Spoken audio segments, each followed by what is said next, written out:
a number of people, including the town council and the mayor and so forth. And they showed me around, and I saw the various exhibitions. There's an extraordinary collection of Star Trek memorabilia in there that was given to the center by a gentleman who had collected it over the years and passed away, and I guess his family gave it to the center. An amazing collection of interesting stuff. I have loaned them, and it will be on display, a pair of my ears, the Spock ears. What else, you know? Which, and this particular pair happens to be, they were very important to me, and that's why I kept them. The very last pair that I wore on the last day of the filming of the Star Trek series. So that pair goes back to 1968, I guess. And they're on display now in a wonderful, they put them up in a wonderful display case. And so I saw that, and there were a lot of photographs taken, a lot of video. I guess the video will be running at the center in the future. And then we got in the car and went down the street in a lovely parade, following the high school band, I guess. Yes, there was a high school band. And a big Enterprise float, and the mayor, and some of the politicians and what have you, walking down the street. And that was from the USS Extendicare. I think the seniors put that. They put a lot of effort into that little float, didn't they? And then I was introduced, and I was given the key to the city. To the and town. I plan to use it regularly. I want to find out which doors it really opens. Well, you know, small towns, Leonard, they never lock their doors, right? So you can probably walk in and they'll just greet you anyway. I was amazed to see the Vulcan Bakery and the Vulcan department store and the Vulcan Funeral Home. Really, it's all out there. It's great. It's great.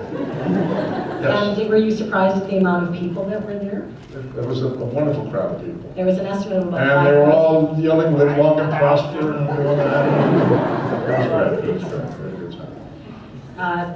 There's a burning question that some people have about retirement, the word retirement. Now, you had sort of announced that you were retiring from acting projects, is that correct?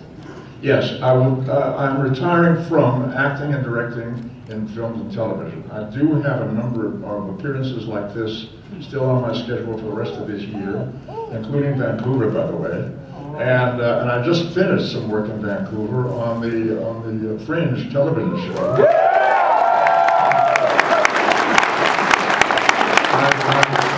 I was there quite a bit during the month of April and finished the work just about 10 days ago. And the 2 episodes that I acted in will be on the air in May, on Fringe in May, in 2 consecutive weeks. And I will be doing more photography work, and I will make a decision at the end of this year about any future appearances. But I do have a number of appearances left to do this year, and I will fulfill those commitments. Well, we're really glad that you chose us. I'm delighted to be here.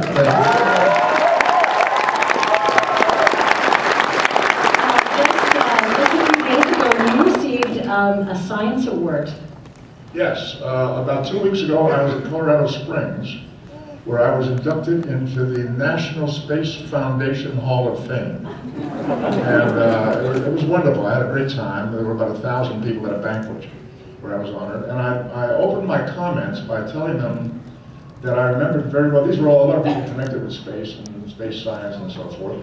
And I told them that I had a wonderful memory of having been with the cast of Star Trek and Gene Roddenberry in the Mojave Desert in 1976, when the first shuttle came rolling out of a hangar.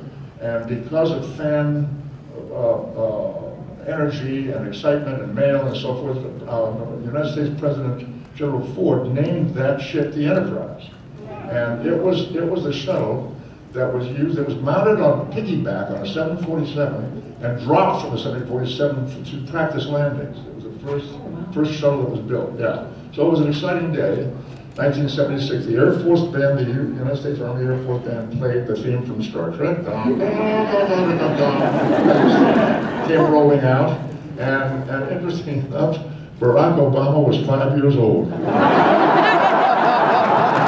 He said that he's a Star Trek fan, didn't he? He is a Star Trek fan. I have met him 3 or 4 times now. He keeps following me around. I think he's met you. first time I met him, he saw me as he approached through a crowd of people that were waiting for him. And he came toward me and he said, "They told me you were here," and he did this. And I thought, this guy could be president, that's okay. You mentioned something really interesting in your address at the dinner about the fact that people just kind of get lost in the fact that you're playing another character, a very science-based character, but you really couldn't understand a lot of the science that, you did a tour at Caltech, and you had said people take for granted the fact that even he was a science officer and engineer, etc. He doesn't know a lot about science. You're right. People do, they do assume when you're performing the role of a scientist that they assume you know something about science. Not necessarily. This is the truth. I flunked chemistry in high school. But some years ago, I was invited to Caltech, which is one of our major technical and engineering schools in the United States, a really fine school. And I thought it might be fun to go and talk to the young students there and find out what they were thinking about, what they were working on. So I was introduced to these young people who were 19, 20, 21, 22 years old and working on these amazing projects, so the young men, young ladies, and they're walking me through their various projects and explaining these things to me about what they were doing. I didn't understand a word. I just kept nodding. Thoughtfully, yeah, right, And then when they would say to me, "Well, what do you think?" I said, "Well, you're on the right track."